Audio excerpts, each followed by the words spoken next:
Welcome back to N2 the Chatterverse, where two gents share their 2 cents on pop media. I am Victor Dandridge, the hardest working man in comics. And I'm Bill, and if I knew that canceling my Apple TV Plus subscription would get the ball rolling on Ted Lasso, I would have done it a long time ago. Oh, wow! Because I did it, and then the next day... Did you really? It was like, they've picked up the options on these 3 contracts. And I'm like, well, that doesn't tell me that Ted Lasso's coming back. Right. But that means that they're going to... Oh, yeah. Go on with the story. First and foremost, I love that series. It's such a good one. Yeah.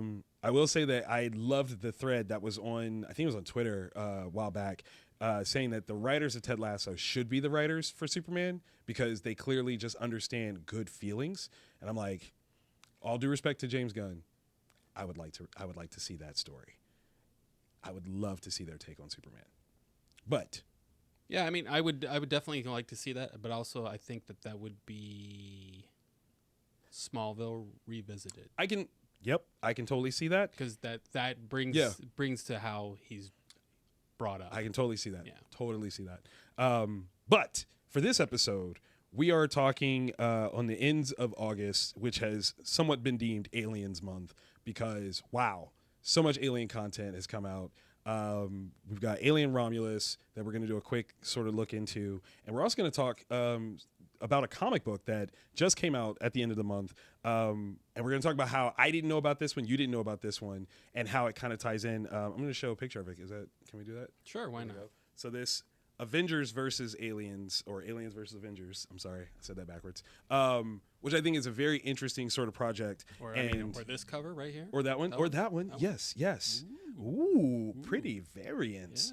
Yeah. So we're going to talk about this. First and foremost, we've had conversations about the Alien franchise. Mm-hmm. And it is one of the designated movies that we would say if you are introducing somebody to sci-fi or horror or some sort of aspect of introducing them to a big franchise that you know without a shadow of a doubt between the first movie and the second movie, you're gonna win that person. Alien is one of those franchises. Yeah. Which one is your favorite? Alien. The first one. Singular. Okay. Yeah. I love that movie. Aliens is mine. I chalk it up to nostalgia time frame. I was definitely more I don't know how you want to say that. Cognitively like in tuned because of Newt to Aliens when I was younger. Mm-hmm. I was the Newt-esque type person. So, that was my movie. Did you see Alien in theater? I don't think I did. Okay. No. Okay. Because I was too young when it came out. It was an R-rated movie. Not that I hadn't seen R-rated movies in theaters, but also I don't think it was one of those that really grabbed me either. Pun intended. Because, man. But, yeah, brilliant franchise.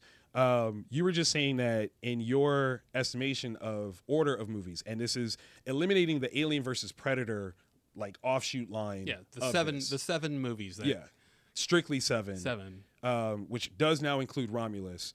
You're saying your order is what now? It's Alien. Uh-huh. Aliens. Mm-hmm. A cliff. And that's not to say that, the other movies are really that bad. Right. It's that those first 2 movies are that good. Yes. And they're so different. Yeah. It goes Romulus. And and then it goes, and a lot of people don't like this answer. It goes Resurrection. Okay. Now, last on your list is Prometheus. But we're going to talk about that one as a separate, section of this conversation. Yeah. But you don't like Alien 3. No. Why?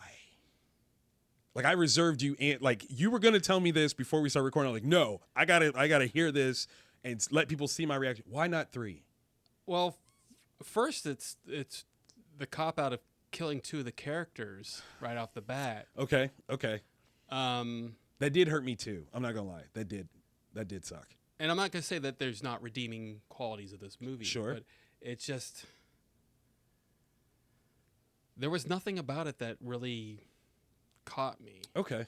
And it's not that the acting's bad, because the acting is not bad. I just don't think that the script is really, the dialogue is all that great to me. I also don't like the Jesus moment at the end. Okay. Okay. That is a little it's very saccharine. And it also very bad special effects. I mean, for the time, it was it was okay. Okay. All right. No, so let's put it this way. No, come on, no, don't make me justify what I just said. I just there's something that needs to be said about this. Yes. Okay, so you see, where is it? Alien 3 came out in 92, and Aliens came out in 86. Jeez. Now, if you were to watch those movies now, I'd still pick Aliens over. No. But would you say in your mind, would you say Aliens came out first or Alien 3 based on what's actually in there? I would have definitely said that Alien 3 came out first because it doesn't look as good as Aliens. So now, granted, there's only one alien. Sure. In Alien 3. Yeah. How many suits were there in Aliens? Oh, because it's not that many, actually, right? Like, it's only it's under 10. No, I looked it up. Is it? Okay. It's 12. 12. Okay. But still. That's only 12? Only 12. Wow. And you have to think, of those 12 suits, there were probably some that got torn up. Of course. Of course. But if you think about it, I don't think you saw any more than 6 on screen at one time. In actuality, I think you're right. I mean, I'm trying to think. I'd have to go back and watch it, but it made it the way he shot it. It made you feel felt like there were so many of them. Because a lot of times it was the dots. Yeah. On the Oh screen. my God, you're right. Yeah. Oh, that is so smart. And then they're in a room, right? And there's aliens coming in, right? And they go above the ceiling, and there's aliens coming in. So it makes it feel like they're everywhere. Yeah.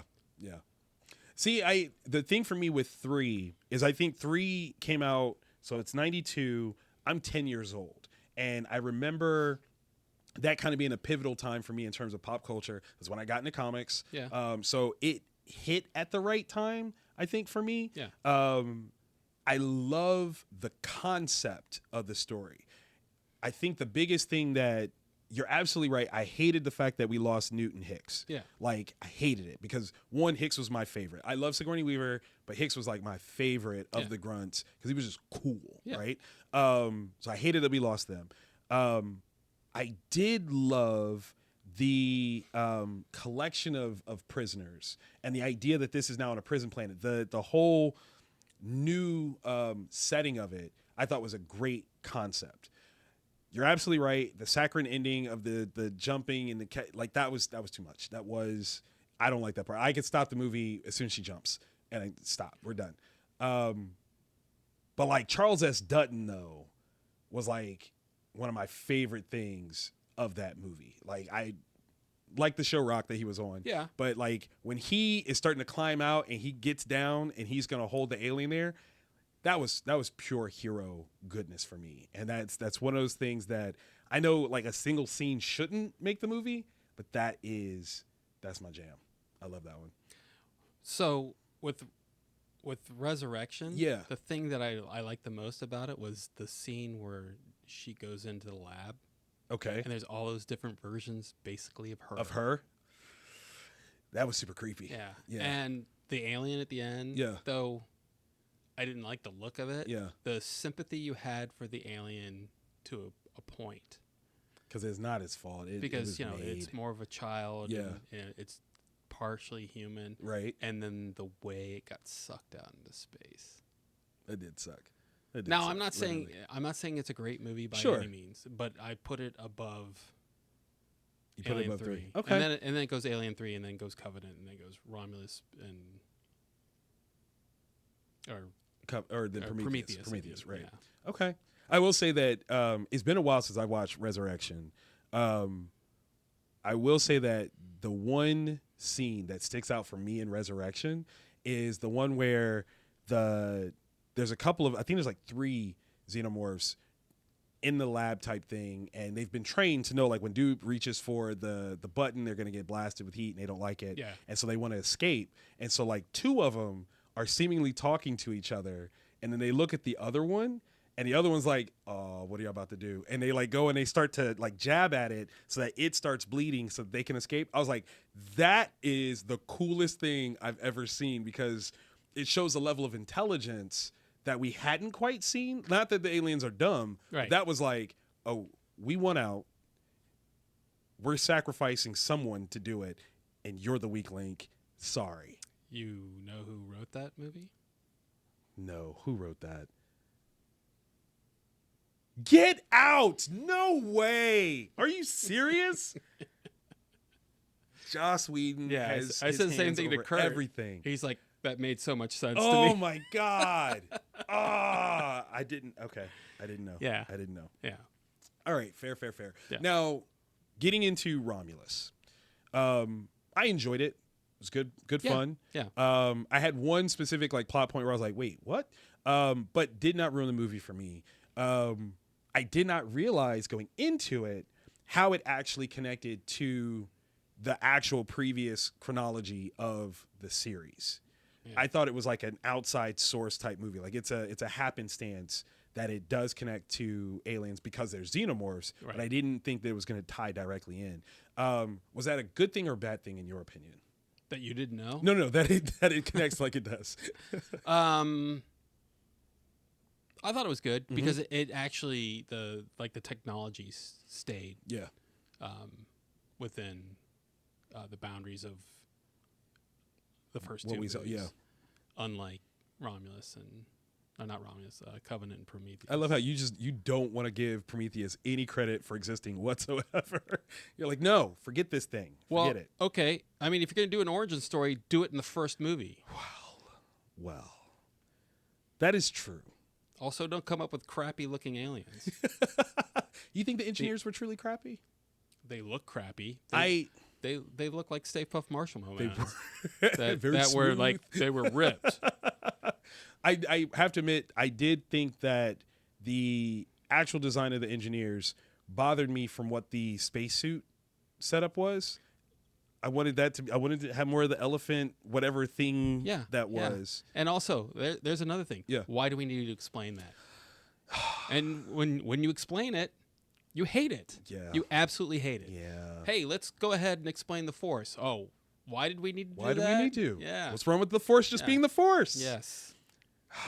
This is my problem with Origins when the lore has been there forever. Yeah. Okay? You don't need to revisit it. You don't need to explain it. It's there. Yeah. Just tell a good story. That is true.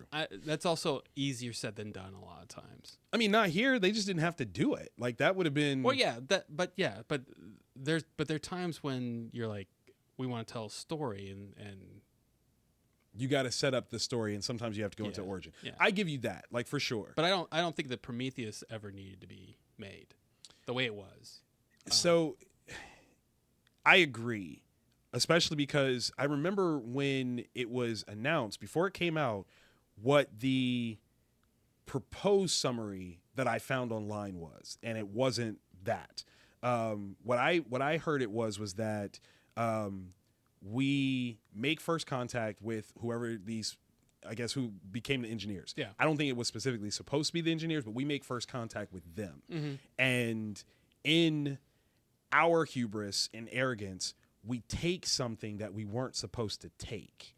And out of revenge, because we took it, they send the aliens after us. So you're basically taking the story of Prometheus, getting too close to the yes. sun. Yeah, okay. But that's fine. Which would be a much better story. Well, yeah. Where it's not this whole like, oh, this is like the understanding was that whoever these engineers were, they made the xenomorphs, or they at least have a way to control them, and they specifically send them after these humans who have taken whatever this thing is that they weren't supposed to. That was fun for me. Like as a concept, I'm like, I would watch that movie all day, every day. That's not what happens. No. Sorry. So in terms of someone's idea online being better than what the movie is, clear showcase of that one. Like, yeah, that would have been better. Yeah. Did you like Covenant? The sequel to Prometheus? No? Covenant and Prometheus to me were completely forgettable. Okay, I get it. Right up there with Alien vs. Predator. First one or Requiem? Yes. Okay, that's fair. I will say Michael Fassbender, one of the greatest things about those two movies, if not the greatest thing about those two movies. I will give you something even better from Prometheus. Charlize Theron. Yes. Because she was absolutely hateable the entire time. Yes. And hilariously so. Yeah. Like, you're just like, man. Yeah. Like, Fassbender was great. You. Yes. Absolutely great. Always. But she was awful. Yeah. She was so awful. Yeah.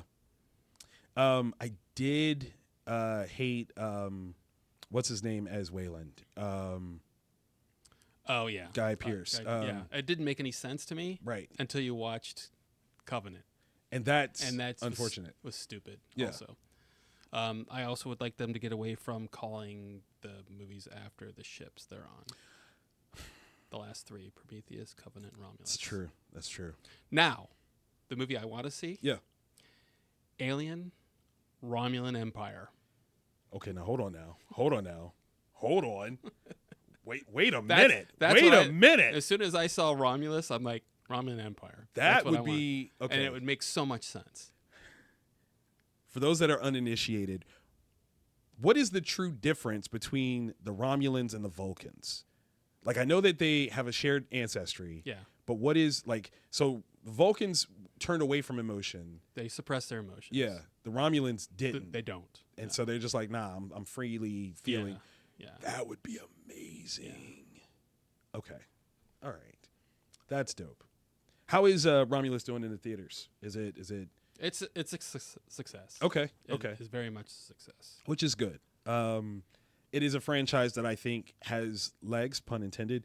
And as technology gets better, I like that we can, continuously make movies with it. But the other thing that I like about it is that it had no bones about integrating more practical effects, as you see with the one of the creatures in there actually has a guy in a suit. It's built off of him and his physique, and I thought that was great. Yeah, getting back to practical effects is important. Yes. Now, CG comes in handy very much so, Absolutely. and I'm all for it. Just like what's the thing that Disney has that they do the TV shows? Oh, the volume. The volume. Volume, yes. The volume comes in handy. Right. I just wish that, they would do some scenes outside. Yeah. So that way you can kind of feel the realness that's supposed to be there. And yeah. So 230 million worldwide. Not bad. Okay. All right. Not bad. Now, to that end, as we talked about before, we read this comic, Aliens versus Avengers. And I think this is an interesting phenomenon here because with me personally not hitting up a comic shop every week, this was not a book that I was aware was even coming. I had no idea that it was coming out. And looking at the cover here, it's got a showcase of 20th Century Studios, which obviously is under the Disney umbrella. Yeah. This book's produced by Marvel, who has a line of Alien titles. I think the first series was written by Philip Kennedy Johnson. I think they've had a couple different ones since he kicked that off. And the thing that I think is, one, overtly brilliant is this movie is coming out under the Disney 20th Century umbrella, and they've dropped a book that is franchise adjacent. Like, it's got nothing to do with this movie whatsoever, but it's keeping the aliens or using the fact that aliens is part of this release zeitgeist right now and feeding on it. I think that is absolutely brilliant. The front inside cover is even a promotion for Alien Romulus. Like, this is such a smart plan to go movies out. It's doing well, which obviously they couldn't know when they made this, but like to tie in any sort of connectivity between a movie release and a comic book is something I think we've been saying should happen for years. Yeah. And I love that they're actually doing it. Well, but here's the problem. People not knowing that it's out. And that becomes the other part, because I had no idea that this was on its way. And I can't say that I've seen like a trailer for the comic, which that's not hard to do. Like, there are plenty of different books that have had trailers. I know that I think in July, maybe June, they relaunched the X-Men. They had a trailer. why wouldn't you do a trailer with this? I mean, you're using, motion graphic type stuff. This would have been a great trailer to put out, especially if you can do, hey, this movie's coming out and then this book is coming out. See the movie, get the book. They are two different, things. But if you love Aliens, see the movie, get the book. Boom. Well, even easier than that, the 30-second blurbs for the movies that they put on TV. Why, it would take 2 seconds to pop that on there. Yes. In stores on X date. Absolutely. Absolutely. Yeah. And the thing about it is, okay, so Aliens versus Avengers as a seeming out of continuity story, like it is not directly tied into what is currently happening in the 616 Marvel anything. Written by Jonathan Hickman, who is absolutely a big name in comics, but specifically with Marvel right now. For those that don't know, Hickman had amazing runs on Avengers, Fantastic Four. He wrote the 2015 Secret Wars story that I think is going to be the basis for the upcoming Avengers Secret War that has God Emperor Doom and Battle World and all these wonderful things. He kicked off the Krakoan age for the X-Men in House of X and Powers of 10, where the X-Men have this new standing in the world where they have basically all consolidated on the island of Krakoa, and the rest of the world is trying to figure out what to do about the mutants who don't need them anymore. Brilliant things. Him being the writer of this, he also kicked off the new launch of the Ultimate Universe. But yeah, him being the writer of this, slam dunk. Like, I immediately wanted to read it because he's writing it. Not even like I like Aliens, I like Avengers. But you said Jonathan Hickman's writing it. I'm like, oh, where are we going with this? Because he is a great storyteller. Clearly, with the way that this is set up as a first issue, I'm coming back for issue 2. I want to see where this goes because he sets stage very, very well. I love what he does. How do you not lean on that? You got one of the biggest names in comics writing it. Esad Ribic is a fantastic artist, big name. Also worked on Secret Wars with Hickman. And I mean, again, this is the Secret Wars that had the little Easter egg in Deadpool and Wolverine, that issue 5 cover that's in the void. Like, you've got all these different things that you go, oh, and by the way, he's writing this new Alien series that we've got coming out. Jump on it. Like, because as soon as we saw the Secret Wars cover in the void, everyone was talking about it. This is like an easy promotional opportunity, and they didn't take it. I don't understand why they didn't. I can't. I don't have an explanation. I got you. So I'm curious: is this an ongoing story? Is this a mini series? I think it's got to be a mini series. It's got to be. But to that end, I don't know because I had no idea what this was. I think it would be something very interesting to see if I can look into what the solicitations are showing. Is it 4 issues, 6 issues? I have no idea. Or even better. Is it just a 1 issue? Oh my God! If it's just one, flip tables! No, that would be so mean. But one of the things that you pointed out when we first started looking at this, it's an $8 book. Yeah, that's a huge price tag for something that you've barely marketed to the outside world. Like, it is astounding to me how you can make such smart moves from a promotional standpoint. I mean, it's 2 weeks after the movie came out. Like, that's smart. But you've got an $8 book that you haven't really told anybody about. Right. And, how many people didn't order well? I went to 2 shops today to try to get this book. Now, mind you, we're filming this after New Comic Book Day has already passed. One shop was out, like outright. They said, we underordered. We had no idea how big this was going to be.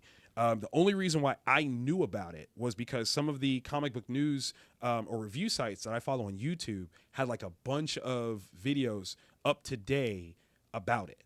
And I'm like, well, what is this? Big shout out to Rob Jefferson of Comics Explained. He was one of the first ones that I saw. And I'm like, is this a thing? Like, what is this? Because when I saw the videos, I'm thinking like, oh, this is something that's coming. No, it's already out. And I'm like, okay, well, let's hear this. The word of mouth, solid. But again, you don't want to wait for word of mouth for something like this because I feel like it's not going to do justice. Now, maybe they're already gearing up for second round printing, but how many more units could you have sold up front with this?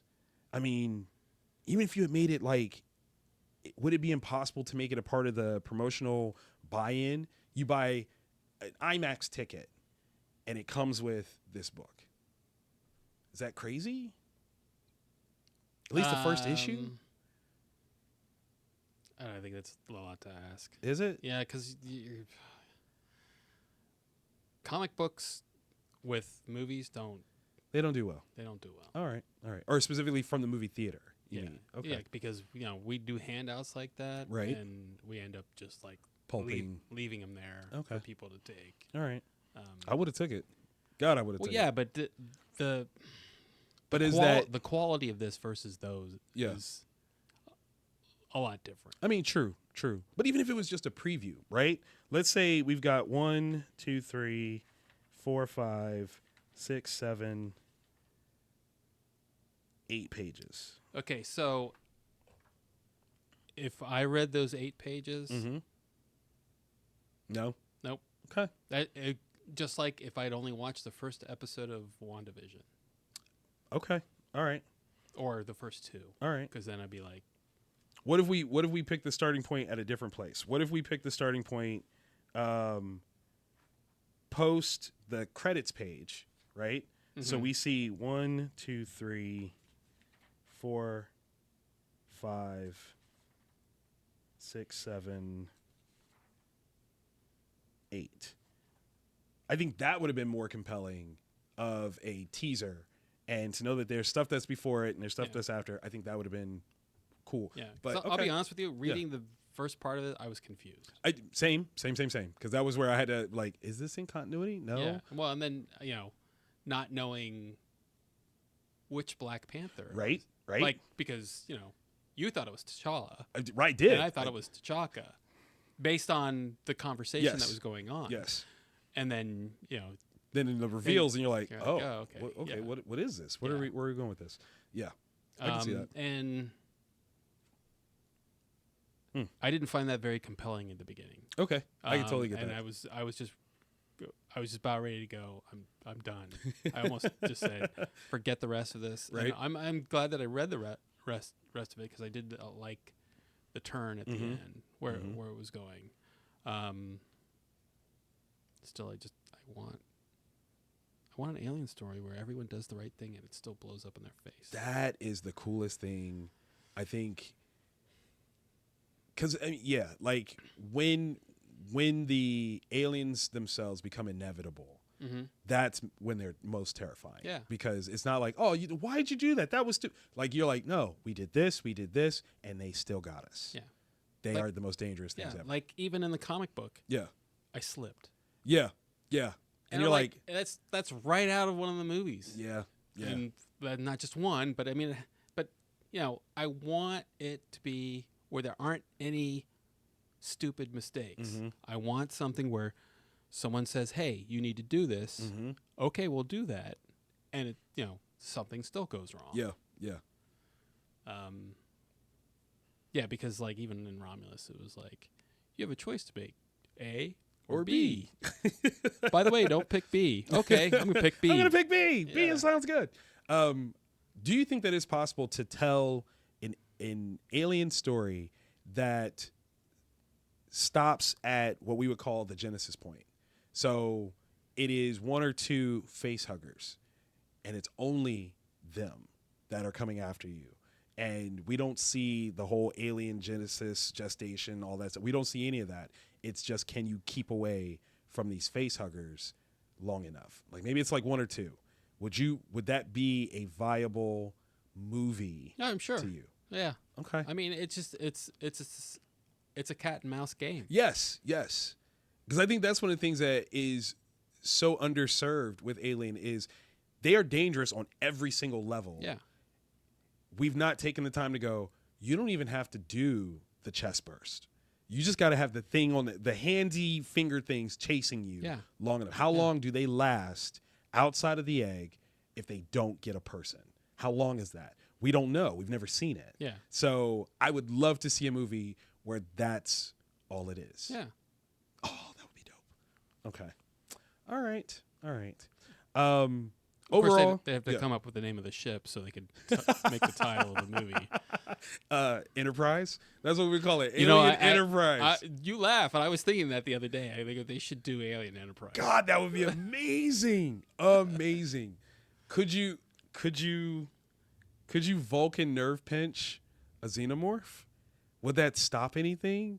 Would that be cheesy if it did? Would they cheat and teleport them off? Like, what possible thing could they do that? Because wouldn't that be against like Federation regulations if they were to teleport them to a place? They'd have to make sure like there's no one there. Like there's so many different rules. I think that would be so fascinating to see how the Federation would handle Xenomorphs. Well, I guess you'd have to know what their like vitals are, Right? Oh my God. if they have them. Right. Like we know they have blood, Right. because it's acid. It's acid. But that's all we know. we don't know. Is like, there a heart? Is there a brain? Yeah, and we know that they drool a lot, Right. because They're very sloppy. because their mouths are open all the time, and that happens. But the fact that they have a queen and somewhat of a hive mind situation, does that mean that the Federation has a legal like way that they have to address them? Because they clearly have hierarchies of a society, and therefore there's certain things that the Federation is allowed to do. Have you watched Strange New Worlds? Not all of it, and I need to. Do they have something like that? Okay, never mind. Don't even tell me. I'm gonna watch it. All right. Did you finish first season? Did I finish the first season? I don't think I finished the first season. Okay. I already knew the answer. Okay. All right. I will go watch. Yeah. I'll go finish the first season, Yeah. and then we'll continue this convo. Excellent. Ooh, that's fun. Okay, so if you have checked out Alien Romulus, definitely let us know what your ranking is for all the other Alien movies. Definitely want to know if it's the first one that you've seen. Gabriel went to go see it, and it's the first one that he saw, and he was like, "It's kind of lame," and I'm like, "Get out! You have no basis for this. Like, I don't know why you saw this movie. You haven't seen the other ones," which I think is funny. But yeah, I definitely want to hear your rankings for the Alien movies, sans any predatorial inclusion. We're not including Alien versus Predator or Requiem. None of that. This is just the Alien franchise. If you have read this book, how do you rate this one? Out of 5, we want to see what you give it. For you, for this first issue, out of 5, what would you give it? 3.5. 3.5. Okay. All right. I give it a solid 4 out of 5. I would almost make 4.5 if it wasn't $8. $8 is a lot, in my opinion. So How many different covers were there too? at least 3 that I saw. Yeah. At least 3. So that's a bunch. Like that's way too much. Yeah. I'm sure it's doing gangbusters on the speculative market, on eBay and all that jazz, but that's not the place that I want to play. So, Right. but yeah, definitely put that in the comments below, and we can't wait to hear from you guys. Thank y'all for tuning in to Into the Chatterverse, where once again, I'm Victor Dandridge, lovingly called the hardest working man in comics. And I'm Bill, and I am a Trekkie. Yeah, live long and prosper, y'all. Peace.